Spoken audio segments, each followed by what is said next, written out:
We have an interesting little debate that we're going to engage in right now, and it has to do with a student, Rachel Canning. She's a cheerleader in high school right now at Morris Catholic High School, and she recently left her home, left her parents, because she feels like she doesn't like the rules that they're applying to her and stuff like that. And she is now suing them, because despite the fact that she doesn't want to live with them, she does want her living expenses to be paid for, her high school expenses, and she also wants money for college. And so we have a quote, actually. Well, let's bring that up. This is from Rachel Canning. My parents have rationalized their actions by blaming me for not following their rules. They stopped paying my high school tuition to punish the school and me and have redirected my college fund, indicating their refusal to afford me an education as a punishment. Now, the parents are saying that they have not actually done anything with their college funds and they're still available to her, but she does owe like $13,000 to the high school. And so this is obviously very complicated, and we'll get to the parents, but what initially do you think about this?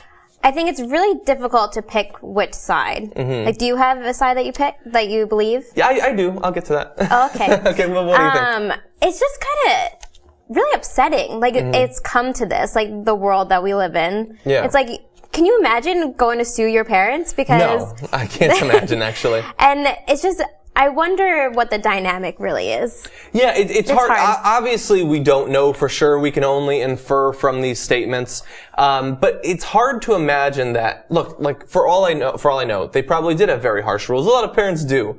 And apparently they wanted her to break up with her boyfriend and stop going out late. The very stereotypical sorts of rules that parents apply to their teenage kids. You would think, yeah. And it seems like, from my impression, maybe this is just me getting a little bit older, I think the kid is overreacting, and she stormed out, and now she's living with a friend, and she wants the money. And she doesn't want to, like, she left, but she doesn't want to be considered emancipated, because then they wouldn't have any obligation to her. So before we continue, let's go to a statement from the parents. We love our child and miss her. This is terrible. It's killing me and my wife. We have a child we want home. We're not draconian, and now we're getting hauled into court. She's demanding that we pay her bills, but she doesn't want to live at home, and she's saying, I don't want to live under your rules. That's from her father, Sean Canning. Now look, I think I could be wrong, and simply because they say that stuff doesn't mean that maybe they were applying crazy rules to her. We honestly don't know. We only have these quotes to go on. But I think that if she actually wants to be independent of them and leave and not live with them and stuff like that, I think that they should pay for the high school, because she went to that while she was with them, and that might well have been their decision. I could see them paying for living expenses, food, health insurance, and stuff like that. But I don't think that parents have any inherent responsibility to pay for college. Am I crazy? No, I think you're right. I think she wants to have her cake